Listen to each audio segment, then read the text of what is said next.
As you can see from my title, I'm going to be approaching the question of the role that the idea of God has to play in explaining the universe we see from the point of view of a scientist, a physicist, or a cosmologist, not the point of view of a professional theologian or philosopher. I do think that the point of view of a physicist or a scientist is relevant to this question. It's not the only possible point of view one can have. There are aspects of the idea of God that do not reduce to the roles played by a simple scientific theory. But there are also aspects of the idea of God that do play the roles of a scientific theory, and those aspects can be judged by the same criteria that we use to judge theories. In the original schedule, if you have seen that, it removed the word good from my title, so it just said God is not a theory, but that is the opposite of what I'm trying to say here. So just so you know my point of view, I'm saying that God is a theory. The idea of God, to the extent that almost all believers use the idea of God, does have aspects of it that can be judged in precisely analogous ways to the way that we judge an ordinary scientific theory. Now, I'm very well aware there is a thread of thought that says the opposite of that says that the idea of God is something separate, it's a different kind of idea than the ideas that we use when we have physics theories. God is not reproducible or something like that. So I just want to get around that particular definitional problem by putting forward the idea of theory as something very, very broad. I don't want to pick some very, very specific philosophy of science definition of a theory. To me, a theory is just an idea about the universe that may be true or false, and that we should try to figure out how to judge whether or not this particular idea is true or false. One of the problems with God as a theory is that it is not a very precisely specified theory. That is going to be one of my points, is that even though we sometimes try to have God play the role of a physical theory, making predictions and explaining things, preserving some explanatory role, I'm going to argue that it doesn't do a very good job. Now, again, I will, even though I'm not a trained theologian, I certainly know that we have different conceptions of God. In fact, this is what I would argue is one of the check marks against God as a very good theory, is that if you try to say, well, here's why I don't believe in God, someone else will say, you just don't understand what God is. God is completely different than that. And I recognize that I will try to at least explain which versions of God I am talking about. I can't guarantee they're your favorite versions of God. We can pick out three. It's not an exclusive list: passive, active, and emergent conceptions of God. And what I mean by this under passive is the kind of roles that are given to God going back to some of the ancient Greeks, going back at least to Aristotle, a sort of philosophical role for God as something that helps explain, helps sustain the universe. An unmoved mover, a first cause, a necessary being, various philosophical notions that are not necessarily empirical in the same way that scientific theories are. This kind of God is one that just is something that we need in this conception to make sense of the universe, not something that necessarily is going around poking around in the universe and intervening it and changing the physical laws. The active conception of God is a more personal idea. Often people will define God as a kind of person. Just as often they will say that God is not a person. But there's this conception of God as someone who cares about life here on earth, cares about human beings, cares both in the sense that, he wants us to succeed, but also sometimes he judges us, and sometimes a little harshly. It depends on how far you want to go, but God will pass down moral guidance, will set up an afterlife for you that you'll be sorted once you die, and so forth. There's various uses that this sort of more active God has to perform. And finally, there's what I like to call an emergent idea of God, which is to say that God not as a fundamental category, but God as a way of talking about aspects of the universe that you could also choose to talk about in different ways. God is the laws of nature. God is the orderliness of the cosmos. God is the universe itself, or God is love, or God is our feeling of awe and transcendence as we approach the universe. And these different conceptions of God have different justifications for them. The passive notion of God just in the background can be attempted to be justified on purely logical grounds, just by thinking about how the universe might be. The more active conception of God is going to be essentially an empirical argument, that the best way to explain the universe we see is to imagine that God is doing these things in an active sense. Whereas the emergent idea of God is a more rhetorical move, and I don't mean that in any disparaging way. It's a way of talking about the universe that we see.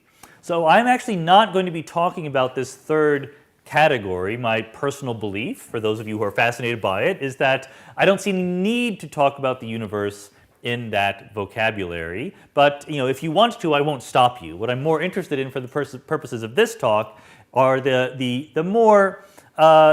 conceptions of God that introduce God as a separate metaphysical category that we have something to do with.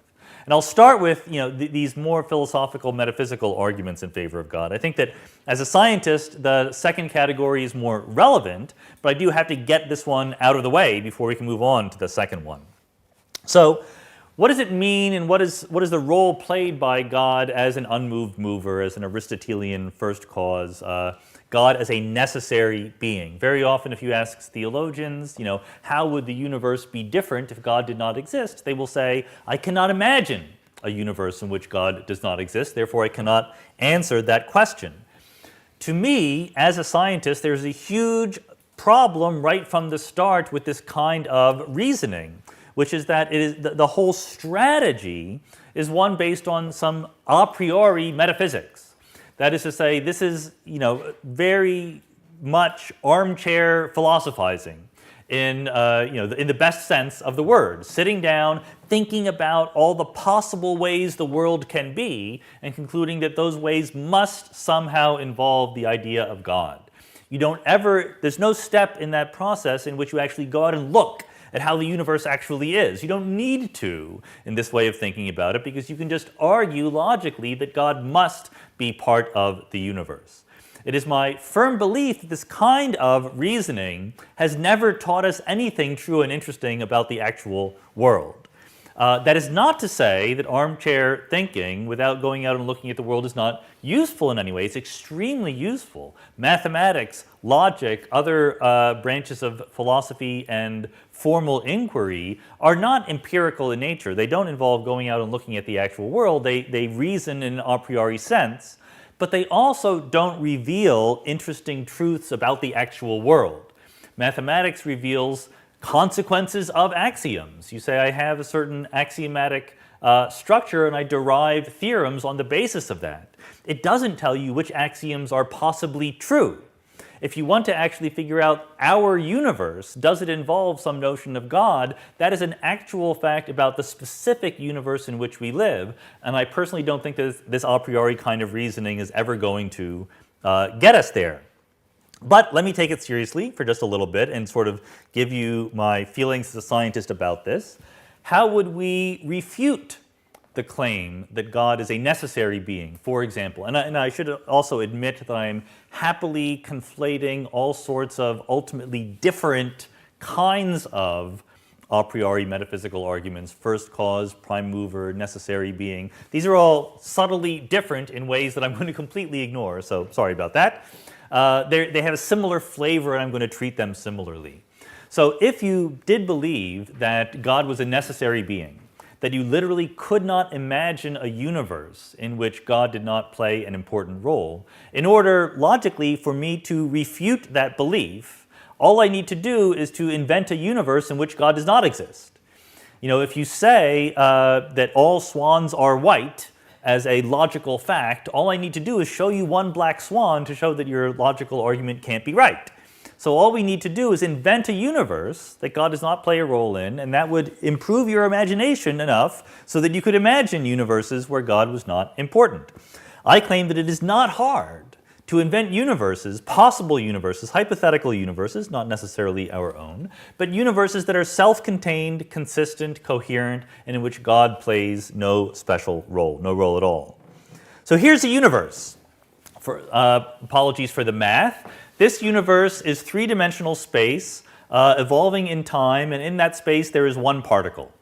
That is the whole universe. This particle moves according to Newton's laws of motion under the influence of some potential energy. So here's space, there's time, there's our particle moving. It has an equation of motion. And this goes on forever into the infinite far past or the infinite far future.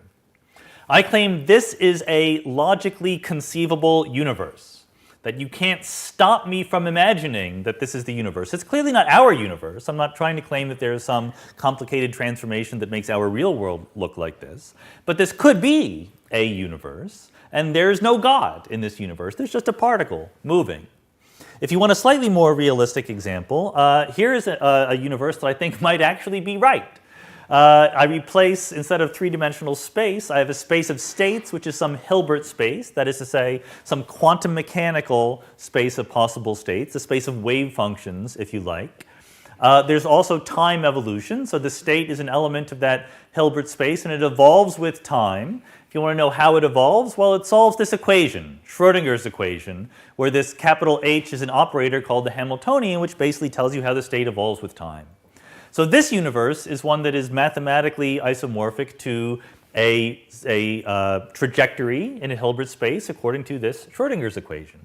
It goes forever from the infinite far past to the infinite far future. It is self-contained. There's no something outside this universe that is holding it up, sustaining it, keeping it going, causing it to exist, or allowing it to persist. It is simply that mathematical structure, full stop. I actually, like I said, think that this is a plausible mathematical structure for the real world in which we live. Clearly, there are some details to be filled in. I need to know what the actual Hamiltonian of the world is, which I don't claim to know. But this is a plausible framework for reality. And just to give you a final idea of what kinds of universes I'm thinking about, here is a world, a universe. It's one point. This is actually bigger than a point because it's hard to show you a point, so this is a circle. But imagine a mathematical structure that is isomorphic to a single point. I claim that is a possible universe. Once again, it is not our universe in any interesting way, but it is a conceivable universe, and once again, God plays no role. So what am I trying to get at here? What I'm trying to get at is that if you sat down again, a priori, and tried to think about all the possible ways that existence could manifest itself, we know that to at least some extent, there are mathematical ways of talking about existence, talking about the real world. I can easily imagine self-contained and consistent mathematical structures in which the notion of God or necessary beings or first causes play no role whatsoever. Now, this is not some brilliant new insight. The people who do believe in necessary beings and so forth have a response to this. They will say, sure, you can imagine that, but they're not really legitimate possibilities for what the world can be like. And that's because there's no explanation, fundamentally. There's no reason why the world is like that. That the role of God is to ground why this world rather than some other, or indeed, why this world at all, why a world at all. So the response to my examples would be, sure, you can mathematically write those down, but you haven't explained why that would be the universe. And my response to those arguments is, so what? Who is to say that I'm supposed to explain why there is a universe? You might prefer that there be an explanation as to why this universe rather than that universe, but you can't prove logically that there must be some explanation. The universe could just be. That is the fundamental disagreement between people who believe in a metaphysical notion of God and the more empirically minded scientists. So let me flesh that out just a little bit. Just because we have a universe, is it necessarily true that there is some explanation or reason or cause?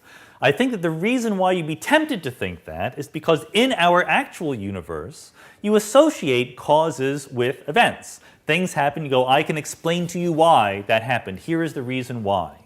Now, there's two things to notice about that. One is that there are very often multiple different sounding reasons that you could give for a single event. Why did this football team lose their match? Well, because the goalie let in that goal, or well, because they were ill-prepared, or well, because space-time is four-dimensional. I mean, there's many possible reasons you could give. What counts as a reason depends on the framework in which you are speaking. Reasons are not existing once and for all uniquely all by themselves. They appear within contexts. And the context in which the whole universe appears is different, whatever it might be, than all of the contexts in which things inside the universe appear. Even if it were true, and I don't think that it is true, but even if it were true, that everything inside the universe can be associated with a reason or a cause, that doesn't mean that the same thing applies to the universe itself. It may or may not. And so the second point is that you might want to invent a principle. You might want to invent a way of thinking, the principle of sufficient reason or something like that, that simply demands that things have explanations, that nothing that occurs does so without a reason why. But my response to that would be, why? Why is it necessary that everything have a reason why? And you could give an argument. You say, well, when I look at the universe, everything that happens has a reason why. But the point is that you're now taking your metaphysical argument and turning it into an empirical one. Why is it necessary for things to have reasons or explanations? Well, I see that things have reasons or explanations, but that doesn't mean that you can simply draw the conclusion that everything that happens must happen for a reason. The example that I like to use is conservation of energy, because conservation of energy is something, well, you look around, you see a lot of different things happening, a lot of different processes, dynamical happenings in the world, and you go, look, every single time I can associate a number, the energy, which is constant over time. It doesn't change in the process of this dynamical event. So I invent a law of nature, conservation of energy. But the point is, the logic is not, I see that energy is conserved, therefore energy is conserved. The logic is, I see that energy is conserved, therefore I make a hypothesis. I imagine that energy is actually conserved, and then I go out and test that hypothesis. It's an empirical one. I look for a logical foundation in the basis of some wider theory, and I actually do tests. There are experimental tests of energy conservation. It might be wrong. Likewise, if you see that everything in the universe happens for a reason, which I don't think is actually true, but even if you saw that, you would at best be able to say, therefore, I hypothesize that perhaps everything happens for a reason. Perhaps, therefore, the universe has a cause or a reason, but that's not simply a metaphysical demand. That is an idea that you should go out and test. So it goes back to being an empirical claim and should be evaluated accordingly. As just one more example, there's something called the Kalam cosmological argument that begins by saying that everything that has a beginning has a cause. And therefore, it says the universe has a beginning, and it then says the universe has a beginning, therefore the universe must be caused. But the response to this is, maybe not. I don't even need to say, no, it's not true that everything that has a beginning has a cause. All I need to be able to say is, maybe there are things that happen without causes. It then becomes an empirical claim that I need to go out and judge, just like I judge every other scientific theory, just like conservation of energy. So the conclusion of this kind of reasoning is that we should think about God as an empirically testable hypothesis, not as something that is completely a priori. Even the purported metaphysical arguments that God is necessary ultimately come down to contingent empirical claims. So what we should actually be asking is, does including God in our ontology, does having God play a role in our conception of how the world works, give us the best possible theory on conventional scientific grounds? Now, admittedly, we don't understand what those conventional scientific grounds are with perfect clarity. The idea of what is the best possible explanation for something, even within science, is a bone of contention. But I'm not going to get into that in any detail. I think we all sort of know it when we see it, when it comes to what makes a good scientific theory. We're looking for something that is a simple, coherent theory that explains the largest amount of data. And when it comes to that, it's not hard to imagine aspects of the observed world that you might say the best possible explanation for this observed phenomenon is the existence of God. Historically, that has certainly been true. So motion is one of them. Remember, one of Aristotle's conceptions of God is an unmoved mover. And this is the one, when I was an undergraduate at my Catholic university taking all those religion courses, made the least sense to me. And it took me years later until I finally figured out why it made no sense to me, why you needed to have an explanation for why things are moving. And the answer was that in an Aristotelian metaphysics, you're basing what happens on an Aristotelian physics, in which motion is something that needs to be explained, right? In Aristotelian physics, in order to get something moving, you have to push on it and keep pushing on it.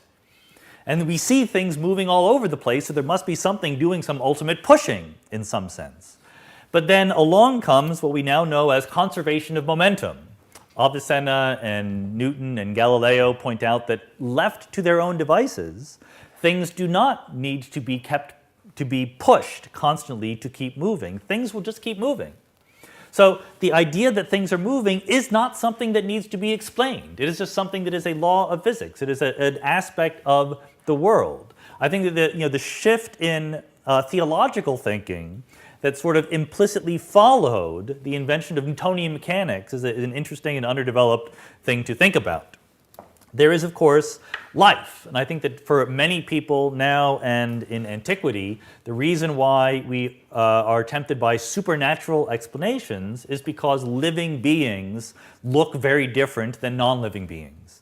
Living beings are alive and conscious, and they respond in interesting ways. It seems like the simplest explanation that, when something dies, when it goes from being a living object, a living organism, to being a corpse, it seems like something changed, something left it, something is now absent that was there, some sort of spiritual energy, some life force. And that, I think, is one very obvious motivation in a primitive society for thinking that there's something beyond the merely physical. But nowadays, we think that there's nothing about life or death that cannot be, in principle, explained just by chemistry and just by biology. There is, of course, design, not just the existence of living creatures, but the wonderful diversity of all the different species we have of creatures here on Earth. There was a British person called Charles Darwin who explained that in terms of natural selection. And nowadays, we're still left with some unanswered questions. There's the question of consciousness. What makes a person have a feeling of what it is to be themselves, to reflect, to think about things? I am hopeful that neuroscience is addressing and will continue to get better at understanding what consciousness really is. I'm not a professional neuroscientist. I'm not going to talk about that. But given the empirical success of science in giving naturalistic explanations for features of the universe, I see no obstacle to that happening in the case of consciousness. There's also, finally, the origin of the universe itself. And here I actually do have some expertise.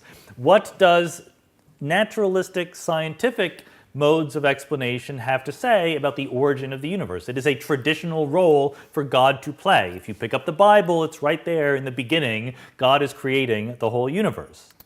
So here's what we know from the modern perspective about the origin of the universe.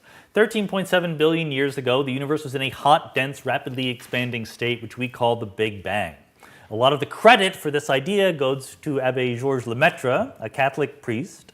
After Lemaitre helped invent the idea of the Big Bang, the Pope tried to use it and to try to match on the scientific theory of the Big Bang to a theological view of God creating the universe out of nothing, and Lemaitre very wisely advised him against doing that. But nevertheless, the Big Bang has left us with questions about the origin of the universe. The Big Bang is not necessarily the beginning of the universe. We often talk as if it is. But what we're really doing when we talk about the Big Bang as being the beginning is we're using a theory to draw a conclusion when we have no right to believe what that theory is telling us. That theory, of course, is classical general relativity, Einstein's theory of space-time and gravity. If you extrapolate in classical general relativity back to the Big Bang and keep going backwards, you hit a singularity, a moment when the curvature of space-time, the expansion rate, the energy density are all infinitely big. So in classical general relativity, you would say that is a boundary to space-time. That is a point past which you can no longer go. However, we have absolutely no reason to think that classical general relativity is an appropriate and correct description of what is happening near the Big Bang. We should not think of the Big Bang as the beginning of the universe. We should think it as the end of our understanding of what is happening. We need to do a better job, at the very least, the theory of quantum gravity, before we can actually draw conclusions about what happened at that moment. Right now, it's better to simply say we don't know. We can, of course, say, can we possibly know? Is it possible to imagine theories of the universe in which the beginning of the universe is explained? Or do we need to hold that idea separate, giving it an opportunity for God to sneak in there and play a role? So I don't know what the right theory of the origin of the universe is, but I have no shortage of plausible theories. So let me just give you some of them. One is that the Big Bang really is the beginning, that the universe was in some sense created from nothing. Stephen Hawking obviously very famously has promoted this idea for a long time. But it's not the only one on the market. There is the cyclic universe, a universe which the Big Bang is just a phase that the universe goes through, that it expands and collapses again and bounces an infinite number of times. There is eternal inflation. Joe already talked about inflationary cosmology, the idea that from a very tiny patch of space, a negative pressure fluid can force the universe to accelerate a huge amount and grow greatly in volume. Well, it turns out that that can happen forever, and you can go from one little universe to many, many little sub-universes, and that can, again, happen an infinite number of times. There's also my favorite idea, which is that this kind of thing happens, but it happens in both directions of time. So that there's some point in the universe which is sort of a middle, and to the right and to the left of that, the universe grows and gets bigger and creates many little offspring universes. Any one of these models is, like I said, self-contained. It tells you the whole story of the universe. There is no external influence that is bringing the universe into existence. I'm not advocating any one of these models as correct. I'm merely pointing out that there's absolutely no reason to fall on our swords and say we need some help to explain the origin of the universe outside conventional naturalistic explanations. We don't need God to explain the origin of the universe. However, it's still possible that God is a better explanation than any of the purely physical naturalistic ones that I was just talking about, so we should be judging God by the same standards that we judge all the other theories. In my personal opinion, the best argument on the basis of empirics in favor of the existence of God comes from the fine-tuning of physical parameters in our universe. It seems to be true that if you look around in the universe, we characterize what's going on by various numbers, the energy density on average, the expansion rate, physical parameters like the mass of the electron and so forth. It seems to be the case that if you changed many of these numbers by an appreciable amount, things would be very, very different. I said that weakly enough that it's almost certainly true. If you change the mass of the electron by a substantial amount, things would be very, very different. It is plausibly true that for many of these numbers, if you change them by an appreciable amount, life would not possibly exist.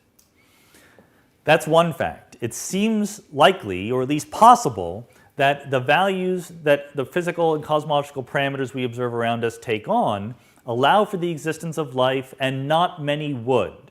Furthermore, it seems as if some of these physical parameters are not natural. That is to say, if you just picked them from a bag, mass of the electron, energy density of empty space, expansion rate of the universe, you would get very, very different numbers than what we actually observe. So you see where the argument is going. You need certain very specific, the argument says, parameters in the universe for life to exist. These parameters don't seem to be generic. They do not seem to be what you would easily get just by randomly choosing numbers for the universe. And yet they are right there where you need them in order for life to exist. Why were we so fortunate to find ourselves in a universe that seems unnatural, but in a way that is allowing the universe to be hospitable for the existence of life? This is a very natural, sensible place to wonder whether or not there was some designing going on, whether or not God helped the universe along a little bit in picking the appropriate parameters to allow for the existence of life. The best example in my mind is the cosmological constant, the energy density of empty space, the vacuum energy. This is something that we think is not zero. When I was your age, we thought this was zero when I was in graduate school. But in 1998, we found that the universe is accelerating in a way that is exactly compatible with a small but non-zero energy density in empty space. Now, the reason why that's interesting is because you can sit down and ask yourself, if I didn't look at the universe, if I just estimated on the basis of what I know about particle physics and cosmology, what would I guess the value of the vacuum energy should be? My guess is larger than the observed value by a factor of 10 to the 120. That is to say, if it is true that we have a non-zero but small vacuum energy, we did not pick it randomly out of a hat. We think we know what the natural value would be if we did pick it randomly out of a hat. It is very, very, very different than the value we actually observe. So either our notion of picking randomly out of a hat is very, very wrong, or there is some dynamical explanation for why the value for the vacuum energy is so small. So what kind of possibilities might help to explain this apparent fine-tuning of the parameters of nature? Well, one is that we just got lucky. It is not ever completely clear to me that asking this question is a sensible thing to do. Aren't we fortunate that the laws of nature allow us to be here asking how fortunate we are? I'm not sure that that's a sensible question to ask, because if the laws of nature didn't allow us to be here, we would not be asking the question. Everyone who asks the question is lucky enough to live in a universe that allows for them to exist. Nevertheless, I don't find it quite plausible, or at least, as a working scientist, it sounds like a cop-out to me to say, well, we just got lucky, the laws of physics allow for us to be here, isn't that nice, let's move on. I suspect that this apparent fine-tuning of the vacuum energy and other constants of nature are clues. They're telling us something. There's something we don't understand about the universe. We should try to do better. So I'm going to put aside this possibility. Another possibility is that the parameters are not nearly as finely tuned as we think when it comes to explaining the existence of life. Maybe for very different values of the parameters, there will be other kinds of life. It is extremely presumptuous, I think, to think that we understand perfectly when life could exist. Maybe life is quite generic. And then the last two more substantive possibilities are maybe what we're seeing is a selection effect. Maybe the parameters of nature are very different from place to place. Maybe most places they are utterly inhospitable to the existence of life, but of course there's an environmental selection. We are only going to find ourselves in those regions of the universe that are hospitable to us existing. Therefore we observe these finely tuned parameters. Or someone made it that way. God intervened, made the parameters because God wanted to make a universe where we could exist. What would be the point of a universe without us, after all? So let me just give a little bit of lip service to this second possibility, the idea that life is a lot more generic than we think it is. That the parameters don't need to be that finely tuned in order to get something like life. If we were really serious about making the claim that the parameters of the universe are clearly finely tuned in such a way as to allow for the existence of life, this is the kind of argument we would have to make. We would have to say, consider all possible physical theories, consider all possible cosmological manifestations of those laws of physics, consider all possible ways that life and or consciousness or something like that could exist within those universes, and then calculate the fraction of those universes compared to the total number of possible universes. Now, nobody does this. Religious people who want to argue that fine-tuning is evidence for God don't do this. Physicists and cosmologists who want to argue that the multiverse is necessary to explain things don't do this. Nobody does this because it's wildly impractical. Our knowledge of all possible laws of physics isn't anywhere close to allowing us to make this argument. And the scientists are just as guilty of this as any of the theologians who want to use this as evidence for the existence of God. There are some hand-wavy arguments that say, if the mass of the neutron were smaller than the mass of the proton, life could not exist. I personally have almost no faith that we understand what the universe would be like if the parameters of nature were very, very different. So I'm open-minded about this, but it's clearly a very hard problem. I just want to admit that it's just as much a problem for scientists as for religious believers. Okay, so let's go on to the multiverse. The multiverse versus God. Let's see if we can actually adduce evidence for or against the existence of God from the fact that the parameters are nominally finely tuned. And here, just to make things look sciencey, we use Bayes' theorem. Bayes' theorem is the way that we take our expectations for what should be true and update them on the basis of evidence that we attain about the universe. So what we mean is that we have some observations, some data, D, and we have a set of possible theories that might be true, T sub I, and then we define different ways of attaching probabilities to these theories being true. So P of x given y is the probability that x is true once we have found out that y is true. And then very crucially, we have the prior probability for a given theory. We need to say that not all theories are created equal. we give a larger prior probability to the theories that seem more powerful, more simple, more elegant. Theories that require a lot of special pleading and fine-tuning are given smaller prior probabilities. That's just the way that science works. And then Bayes' theorem tells us that once we observe our data, the probability we assign to our theory being the right explanation for that data comes from taking the prior probability that theory was true before we got the data and then multiplying it by the probability that the data would be true in that theory. So if the theory is true, what's the chance that the data is going to happen? That is the probability the theory is true given that we've observed that data. And this is just a normalization factor on the bottom. So basically all this is telling you, the thing you need to keep in mind is that when we're judging our theories, we need to calculate two numbers. We need to calculate the likelihood that theory was right even before we looked at the universe. Then we have to update that likelihood by saying, now that we've looked at the universe, how does that probability change? So let's apply this notion to both God and the multiverse, starting with the multiverse, the idea that in many different regions of space, laws of physics are very different. We find ourselves only in the hospitable regions of space. So most people agree that the probability that life could exist if the multiverse is true is substantial. It is close to 1.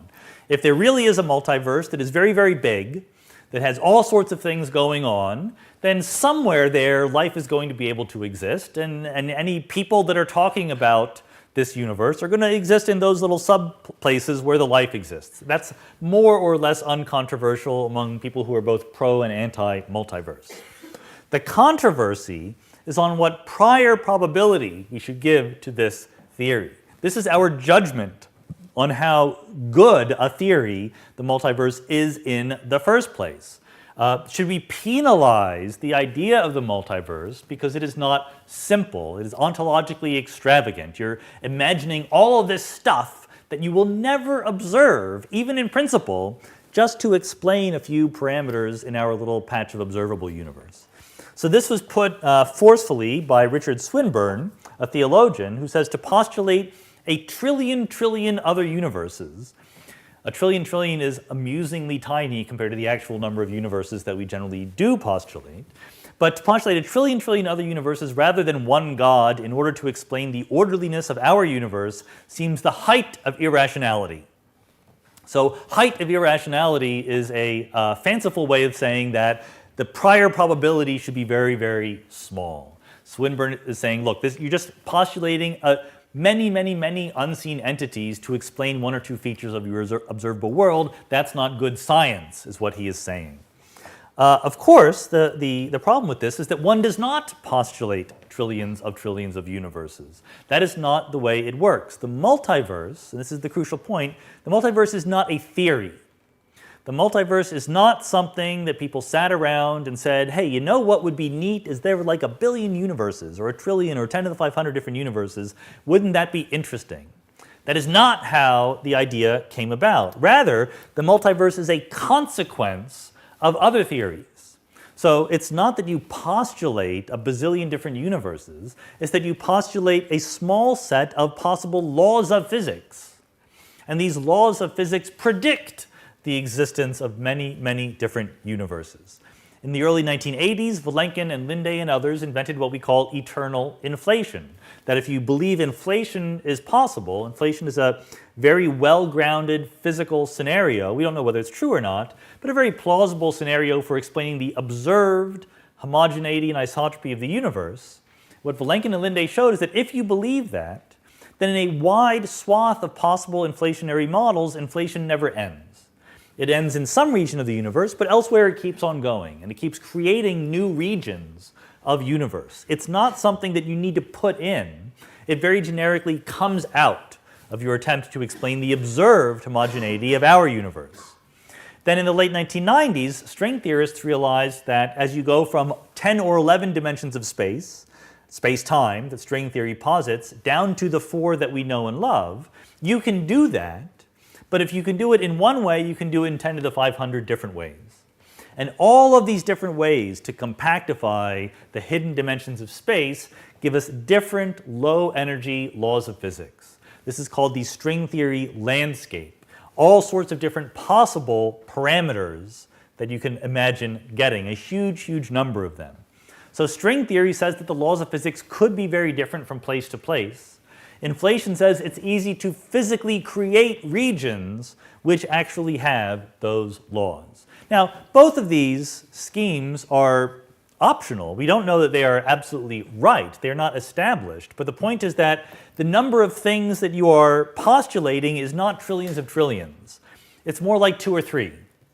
You don't argue against statistical mechanics of the atmosphere in this room on the basis of, gee, you need a lot of molecules in this room to explain this. You don't count theories, you don't count against theories because of the number of elements in a certain set that the theory invokes. You don't say that the integers are ontologically extravagant because there's an infinite number of them. It's a simple pattern that generates all of the integers. There's only a small number of kinds of molecules of air in this room. There's only a small number of physical principles that underlie the multiverse. The way to judge the likelihood of the multiverse scenario is just to judge the plausibility of inflation and string theory, or some different ways of getting the same kind of thing. But once you have these dynamical laws, you get the many, many, many different regions of the universe. You don't separately postulate them. They don't count as a strike against the theory. So I would conclude, so I don't know what the answer is here, that what we're trying to get here is what is P of multiverse? What is the a priori probability you should give on the possibility of a multiverse existing? I wouldn't say it's close to 1 necessarily, but I wouldn't say it's 1 over 10 to the 500 either. You don't decrease the probability every time you add a new universe. You decrease the probability, the conceptual complication of your theory every time you add a new idea.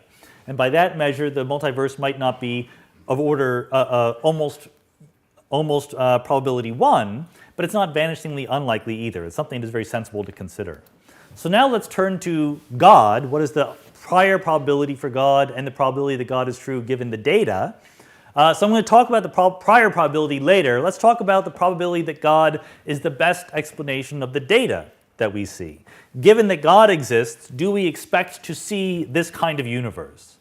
So I have no trouble believing that if God exists, then life should exist. I am willing to grant the God theorists that the kinds of gods that we're talking about here are the kinds that would make it possible for us to exist. I don't think that that is a difficulty.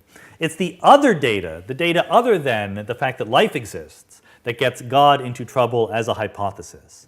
And this is a very, very difficult thing to do right.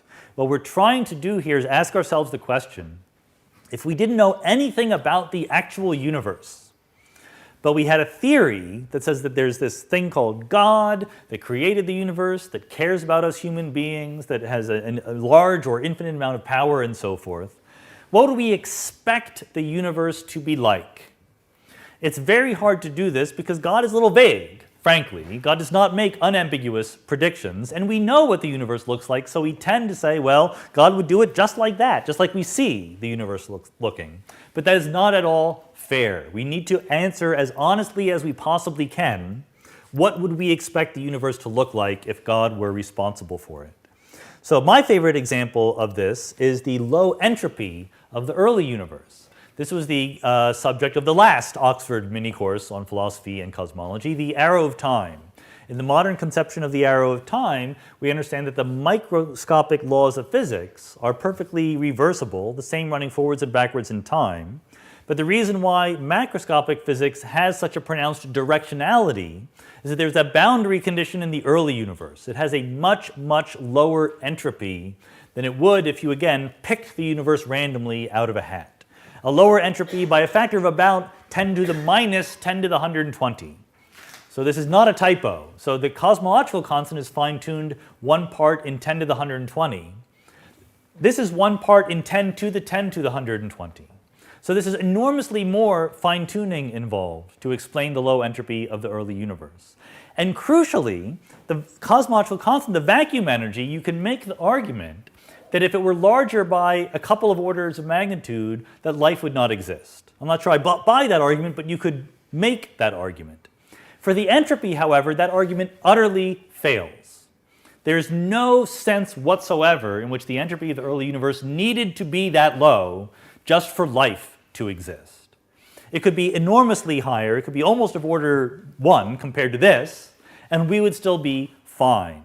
So if you really were trying to be consistent, I would argue that the probability that the entropy of the early universe could be that low, given that God created the universe in order for us to be here, is of order 10 to the minus 10 to the 120. So that is big evidence against God. If we didn't know what the universe were really like, and we just said God created the universe in order for us to be here, we would predict an early universe with enormously higher entropy. Another way of saying this is, here is the Hubble Ultra Deep Field. This is what you get when you point your camera at the sky and just take a picture. If your camera is attached to the Hubble Space Telescope, you see all of these little blobs, each one of which is a galaxy comparable in size to our Milky Way galaxy. So every one of these galaxies has billions of stars, of order 100 billion stars. There's 100 billion such galaxies in the universe. None of them are necessary for us to exist here on Earth. If you were just going to make the universe and you were going to solve fine-tuning problems enough for life to exist, there's no reason to make any of these galaxies. All of the matter, all of the degrees of freedom in those galaxies should be in thermal equilibrium.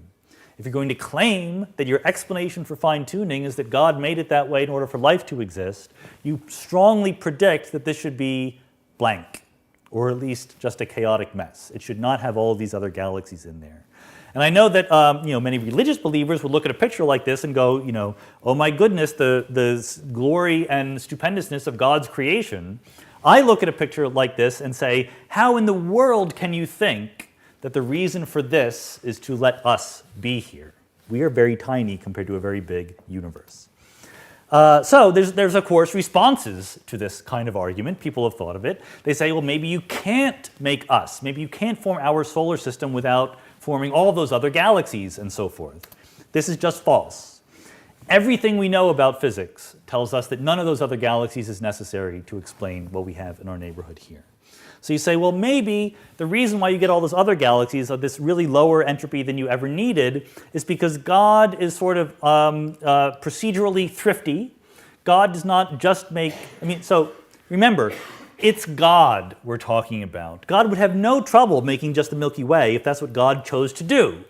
But you might say, well, God wants to play by his own rules, so God plays by the laws of physics, so God makes use of some physical mechanism for universe creation, which as a byproduct of making conditions that allow for us to exist also make 100 billion other galaxies. So that is plausible, but you see what's happening. You see that by trying to explain this feature that we would not have predicted, we are pushed to create an essentially physical, naturalistic, scientific explanation. We are removing all of the usefulness from God. We're saying that the reason why the universe looks like that is because there's some physical mechanism that makes it look like that, and that's what God used. But that's a story I can tell without invoking God at all. There's a physical mechanism that made the universe look like this, and then I can just stop. So the advantage that you might have had in invoking God in the first place has gone away.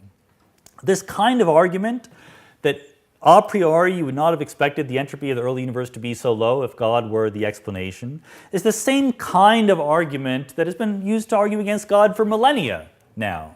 The probability that if God really exists, the world wouldn't look like that is what we're talking about. This is the problem of evil. If God existed, we wouldn't expect there to be evil. This is the problem of random suffering. Even if you argue that evil is necessary for free will and human choice and so forth, there's no reason to, have natural disasters strike down innocent children or anything like that. God could prevent that from happening. It's not what you would expect a priori. My favorite is the problem of instructions. If I didn't know what the universe were like, but I thought that the universe were designed and created by a caring, omnipotent God who wanted us to do well, the first prediction I would make would be that God would explain himself to us very clearly. As a textbook author who has read his Amazon.com reviews, I would expect God's textbook to be perfectly clear. It might not be easy to follow the instructions, but I would know what the instructions were.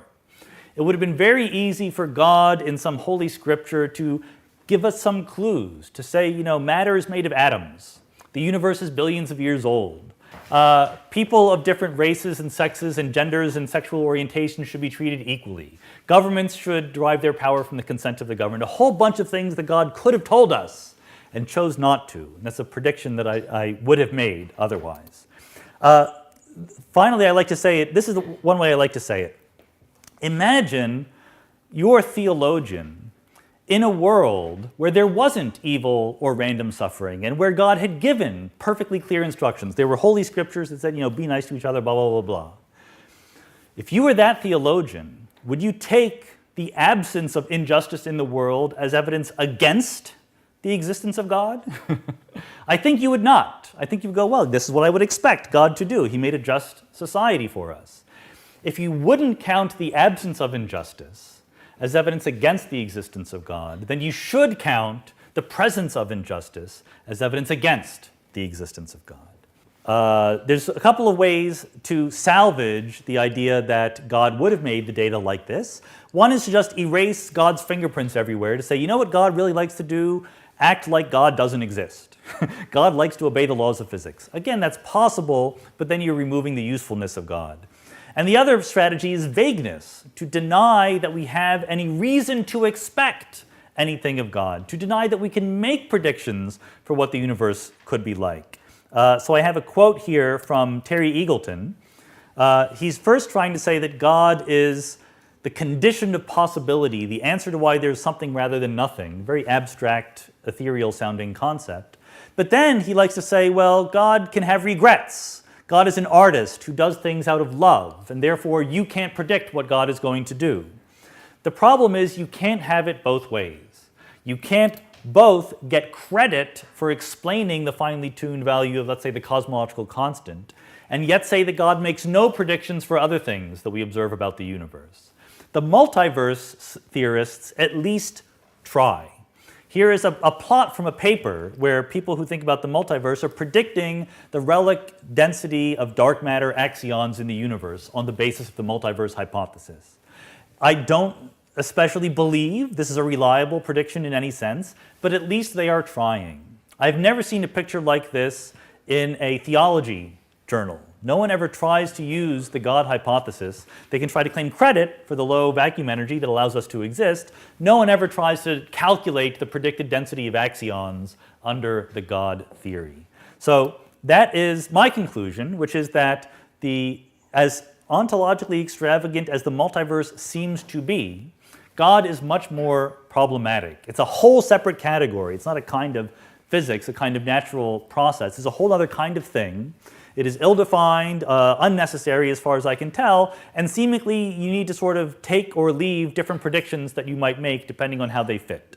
It's on the table as a logical possibility, but I think as good scientists, we've learned over the last few hundred years that we can do better in explaining the universe. Thank you.